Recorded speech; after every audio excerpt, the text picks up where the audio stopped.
ಎಲ್ಲರಿಗೂ ನಮಸ್ಕಾರ. ಆಯುಷ್ ಟಿವಿ ವೀಕ್ಷಕರಿಗೆ ಎಲ್ಲರಿಗೂ ಸ್ವಾಗತ. ನಾನು ಡಾಕ್ಟರ್ ಸುಪ್ರೀತಾ, ಪ್ರಶಾಂತಿ ಆಯುರ್ವೇದಿಕ್ ಸೆಂಟರ್ ಗಿರಿನಗರ್ ಶಾಖೆಯಲ್ಲಿ ಆಯುರ್ವೇದಿಕ್ ತಜ್ಞೆಯಾಗಿ ಕೆಲಸ ಮಾಡ್ತಾ ಇದ್ದೇನೆ. ಇವತ್ತು ಸರ್ವೇ ಸಾಮಾನ್ಯವಾಗಿ ಎಲ್ಲರ ಅಡುಗೆ ಮನೆಯಲ್ಲಿ ಉಪಯೋಗಿಸುವಂಥ ಒಂದು ಪದಾರ್ಥ ಸಾಸಿವೆ. ಅದರ ಬಗ್ಗೆ ಆಯುರ್ವೇದದ ಮಹತ್ವವನ್ನು ತಿಳಿಯೋಣ. ಇದನ್ನು ಸಂಸ್ಕೃತದಲ್ಲಿ ಸರ್ಷಪ ಎಂದು ಕರೀತೇವೆ. ಇದರ ಗುಣಗಳು ಯಾವ ರೀತಿಯಾಗಿ ಆಯುರ್ವೇದದಲ್ಲಿ ಹೇಳಿದ್ದಾರೆ ಅಂದರೆ, ಸ್ವಾದದಲ್ಲಿ ಇದು ಖಾರ ಮತ್ತು ಕಹಿ, ಮತ್ತು ಗುಣದಲ್ಲಿ ಸ್ನಿಗ್ಧತೆಯನ್ನು ಹೊಂದಿದೆ ಮತ್ತು ತೀಕ್ಷ್ಣ ಪದಾರ್ಥ ಆಗಿದೆ. ವೀರ್ಯದಲ್ಲಿ ಇದು ಉಷ್ಣ, ಹಾಗೂ ಇದರ ಉಪಯೋಗಿಸುವ ಭಾಗ ಎಂದರೆ ಬೀಜ ಮತ್ತು ಎಣ್ಣೆ. ಇದರಲ್ಲಿರುವ ಬೇರೆ ದೋಷಜ್ಞ ಕರ್ಮಗಳು ಏನೆಂದರೆ, ಇದು ಕಫ ದೋಷ ಮತ್ತು ವಾಯು ದೋಷವನ್ನು ಶಮನ ಮಾಡುತ್ತದೆ. ಬೇರೆ ರೋಗಜ್ಞ ಕರ್ಮಗಳು ಇದರ ಯಾವ ರೀತಿಯಾಗಿ ಆಯುರ್ವೇದದಲ್ಲಿ ಉಲ್ಲೇಖಿಸಿದ್ದಾರೆ ಎಂದರೆ, ಕುಷ್ಠಜ್ಞ, ಕಂಡುಜ್ಞ ಎಂದು ಹೇಳಿದ್ದಾರೆ. ಅಂದರೆ ಇದು ಚರ್ಮದ ಕಾಯಿಲೆಗಳಲ್ಲಿ ಇದು ಬಳಸಲಾಗುತ್ತದೆ ಎಂದು ಹೇಳಿದ್ದಾರೆ. ಮತ್ತು ತುರಿಕೆ ಸಮಸ್ಯೆಯಲ್ಲಿ ಅತಿ ಹೆಚ್ಚು ಬಳಸಲಾಗುವಂಥ ಒಂದು ಪದಾರ್ಥ ಆಗಿದೆ. ಮತ್ತು ಇದು ಅಗ್ನಿ ವೃದ್ಧಿಯನ್ನು ಮಾಡುತ್ತದೆ, ಅಂದರೆ ಇದು ಜಾಠರಾಗ್ನಿ ವೃದ್ಧಿಯನ್ನು ಮಾಡಲು ಸಹಾಯ ಮಾಡುತ್ತದೆ. ಮತ್ತು ಇದು ರಕ್ಷೋಜ್ಞ ಅಂತ ಹೇಳಿದ್ದಾರೆ. ಮತ್ತು ಇದನ್ನು ರಕ್ತಪಿತ್ತಜ್ಞ ಅಂತ ಹೇಳಿದ್ದಾರೆ. ಎಂದರೆ ಇದು ಬ್ಲೀಡಿಂಗ್ ಡಿಸಾರ್ಡರ್ಸ್ನಲ್ಲಿ ಅತಿ ಹೆಚ್ಚು ಬಳಸಲಾಗುವಂಥ ಒಂದು ಪದಾರ್ಥ ಆಗಿದೆ. ಸಾಸಿವೆಯನ್ನು ಯಾವ ರೀತಿಯಾಗಿ ಬೇರೆ ಬೇರೆ ಕಾಯಿಲೆಗಳಲ್ಲಿ ಉಪಯೋಗಿಸ್ಕೊಳ್ಬಹುದು ಅಂದರೆ, ಸಾಸಿವೆ ಪುಡಿಯನ್ನು ಕರಿಮೆಣಸು ಪುಡಿ ಜೊತೆ ಸಮ ಪ್ರಮಾಣದಲ್ಲಿ ತಗೊಂಡು ಇದನ್ನು ನಾವು ಒಂದು ಚಿಕ್ಕ ಬಟ್ಟೆಯಲ್ಲಿ ಹಾಕಿ ಅದನ್ನು ತಲೆಗೆ ಕಟ್ಟೋದ್ರಿಂದ ಬೇಗ ನೆಗಡಿ ಅಥವಾ ಟಾನ್ಸಿಲೈಟಿಸ್ ಸಮಸ್ಯೆ ಮಕ್ಕಳಲ್ಲಿ ಇರೋದು ಬೇಗ ಕಡಿಮೆ ಆಗಲು ಸಹಾಯ ಮಾಡುತ್ತೆ. ಎಷ್ಟೊತ್ತು ಹೀಗೆ ಕಟ್ಟಿರಬೇಕು ಎಂದರೆ, ಒಂದು 30ರಿಂದ 45 ನಿಮಿಷ ಮಕ್ಕಳಲ್ಲಿ ಕಟ್ಟೋದ್ರಿಂದ ನೆಗಡಿ ಅಥವಾ ಸೈನಸ್ ಸಮಸ್ಯೆ ಬೇಗ ಕಡಿಮೆ ಆಗಲು ಸಹಾಯ ಮಾಡುತ್ತದೆ. ಮತ್ತು ರುಮಟೈಡ್ ಆರ್ಥ್ರೈಟಿಸ್ ಅಥವಾ ಜಾಯಿಂಟ್ ನೋವುಗಳು ಇರುತ್ತದೆ. ಸರ್ವೇ ಸಾಮಾನ್ಯವಾಗಿ ಎಲ್ಲರ ಮನೆಯಲ್ಲೂ ಅಜ್ಜಿರು ಅಥವಾ ತಾತ ಅವ್ರಿಗೆಲ್ಲರೂ ಗಂಟು ನೋವು ಸಮಸ್ಯೆ ಇದ್ದೇ ಇರುತ್ತೆ. ಅವರಿಗೆ ಯಾವ ರೀತಿಯಾಗಿ ಮನೆಯಲ್ಲೇ ನಾವು ಇದನ್ನು ಕಡಿಮೆ ಮಾಡಲು ಸಹಾಯ ಮಾಡಬಹುದು ಅಂದರೆ, ಸಾಸಿವೆ ಎಣ್ಣೆಗೆ ಒಂದು ಚೂರು ಕಲ್ಲುಪ್ಪನ್ನು ಸೇರಿಸಿ, 1 ಟೀ ಸ್ಪೂನಷ್ಟು ಕಲ್ಲುಪ್ಪನ್ನು ಸೇರಿಸಿ ಇದನ್ನು ಬೆಚ್ಚಗೆ ಮಾಡಿಕೊಂಡು ನಾವು ಗಂಟು ನೋವಿಗೆ ಹಚ್ಚೋದ್ರಿಂದ ಕಾಲು ನೋವು ಅಥವಾ ಮಂಡಿ ನೋವು ಸಮಸ್ಯೆ ಬೇಗ ಕಡಿಮೆ ಆಗಲು ಸಹಾಯ ಮಾಡುತ್ತದೆ. ಮತ್ತು ಕೆಮ್ಮು, ದೀರ್ಘಕಾಲೀನ ಕೆಮ್ಮಿರುತ್ತದೆ, ಆವಾಗ ನಾವು ಮನೆಯಲ್ಲೇ ಇದನ್ನು ಸಾಸಿವೆ ಎಲ್ಲರ ಮನೆಯಲ್ಲಿ ಇದ್ದೇ ಇರುತ್ತೆ.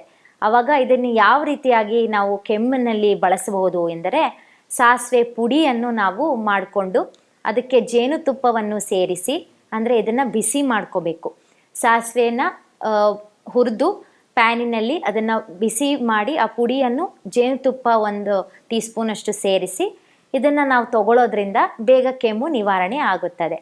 ಮತ್ತು ಇದು ಹಲ್ಲು ನೋವಿನ ಸಮಸ್ಯೆಗಳಲ್ಲಿ ಕೂಡ ಇದನ್ನು ಬಳಸ್ತೇವೆ. ಯಾವ ರೀತಿಯಾಗಿ ಇದನ್ನು ಬಳಸಬಹುದು ಎಂದರೆ, 1/2 ಪಿಂಚ್ ಉಪ್ಪಿನ ಜೊತೆ ಸಾಸಿವೆ ಪುಡಿಯನ್ನು ಹಾಕಿ ಇದನ್ನು ನೋವು ಇರೋ ಕಡೆ, ಹಲ್ಲು ನೋವು ಎಲ್ಲಿರುತ್ತೋ ಅಲ್ಲಿ ಹಚ್ಚೋದ್ರಿಂದ ನೋವು ಬೇಗ ಕಡಿಮೆ ಆಗಲು ಸಹಾಯ ಮಾಡುತ್ತದೆ. ಆಗಲೇ ತಿಳಿಸಿದ ಹಾಗೆ ಇದು ಕಂಡುಜ್ಞ, ಕುಷ್ಠಜ್ಞ ಪ್ರಾಪರ್ಟಿಯನ್ನು ಹೊಂದಿದೆ. ಅದಕ್ಕೆ ತುರಿಕೆ ಸಮಸ್ಯೆ ಆಗಿರ್ಬೋದು ಅಥವಾ ಸ್ಕಿನ್ ಬೇರೆ ಬೇರೆ ಚರ್ಮ ಕಾಯಿಲೆಗಳಲ್ಲಿ ಇದನ್ನು ಬಳಸಬಹುದು.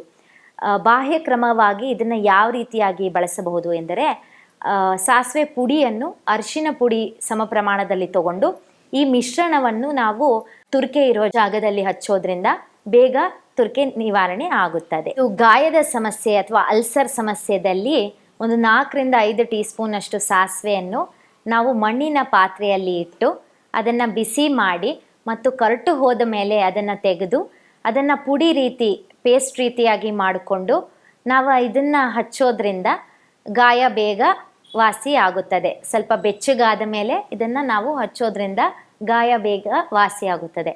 ಮತ್ತು ತಲೆನೋವು ಸಮಸ್ಯೆ ಆವಾಗ ಕೂಡ ಈ ಸಾಸಿವೆ ತುಂಬ ಉಪಯೋಗ ಆಗುತ್ತದೆ. ಯಾವ ರೀತಿಯಾಗಿ ಇದನ್ನು ಬಳಸಬಹುದು ಎಂದರೆ, ಕಪ್ಪು ಮತ್ತು ಕೆಂಪು ಸಾಸಿವೆಯನ್ನು ಸಮ ಪ್ರಮಾಣದಲ್ಲಿ ತಗೊಂಡು ಅದರ ಪುಡಿಯನ್ನು ಮಾಡಿಕೊಂಡು ಅದನ್ನು ಒಂದು ಚೂರು ನೀರನ್ನು ಸೇರಿಸಿ ಅದಕ್ಕೆ ನೀರನ್ನು ಸೇರಿಸಿ ಪೇಸ್ಟ್ ರೀತಿಯಾಗಿ ಮಾಡಿಕೊಂಡು ಹಣೆ ಮೇಲೆ ಹಚ್ಚೋದ್ರಿಂದ ತಲೆನೋವು ಬೇಗ ಕಡಿಮೆ ಆಗಲು ಸಹಾಯ ಮಾಡುತ್ತದೆ.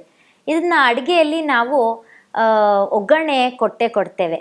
ಒಗ್ಗರಣೆ ಕೊಡುವಾಗ ಸಾಸಿವೆಯನ್ನು ಏಕೆ ಬಳಸ್ತೀವಿ ಅಂದರೆ, ಇದು ಜಾಠರಾಗ್ನಿ ವೃದ್ಧಿಯನ್ನು ಮಾಡಿ ನಮ್ಮ ಜೀರ್ಣಕ್ರಿಯೆಗೆ ಅತಿ ಹೆಚ್ಚು ಸಹಾಯ ಮಾಡೋದ್ರಿಂದ ಇದನ್ನು ಅಡುಗೆಯಲ್ಲಿ ಬಳಸೋದು.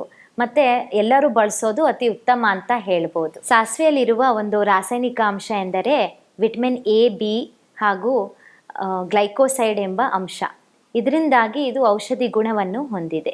ಸಾಸಿವೆ ಪುಡಿಯನ್ನು ಅದಕ್ಕೆ ತಕ್ಕಷ್ಟು 1 ಟೀ ಸ್ಪೂನಷ್ಟು ನಿಂಬೆ ರಸವನ್ನು ಸೇರಿಸಿ ಈ ಪೇಸ್ಟನ್ನು ನಾವು ಟಾನ್ಸಿಲೈಟಿಸ್ ಸಮಸ್ಯೆಯಲ್ಲಿ ಅಥವಾ ಬಾಯಲ್ಲಿ ಆಗಿರೋ ಹುಣ್ಣಿಗೆ ಹಚ್ಚೋದ್ರಿಂದ ಬೇಗ ಕಡಿಮೆ ಆಗಲು ಸಹಾಯ ಮಾಡುತ್ತದೆ. ಮತ್ತು ಇದನ್ನು ಜಾಯಿಂಟ್ ಪೇನ್ ಸಮಸ್ಯೆಯಲ್ಲಿ ಕೂಡ ನಾವು ಬಳಸಬಹುದು. ಯಾವ ರೀತಿಯಾಗಿ ಎಂದರೆ ಸಾಸಿವೆ ಪುಡಿಯನ್ನು ಅದಕ್ಕೆ ತಕ್ಕಷ್ಟಂತೆ ಲವಂಗವನ್ನು ಸೇರಿಸಿ ಅದರ ಪುಡಿಯನ್ನು ಮಾಡಿ ಸೇರಿಸಿ ಮತ್ತು ಅದಕ್ಕೆ ಗಾರ್ಲಿಕ್ ಕ್ಲೋವ್ ಅಂದರೆ ಬೆಳ್ಳುಳ್ಳಿ ಎಸಳನ್ನು ಸೇರಿಸಿ ಈ ಪುಡಿಯನ್ನು ಕೂಡ ಸಮ ಪ್ರಮಾಣದಲ್ಲಿ ತಗೊಂಡು ಪೇಸ್ಟ್ ರೀತಿಯಾಗಿ ಮಾಡಿ ಗಂಟು ನೋವು ಇರೋ ಕಡೆ ಹಚ್ಚೋದ್ರಿಂದ ಗಂಟು ನೋವು ಸಮಸ್ಯೆ ಬೇಗ ಕಡಿಮೆ ಆಗಲು ಸಹಾಯ ಮಾಡುತ್ತದೆ.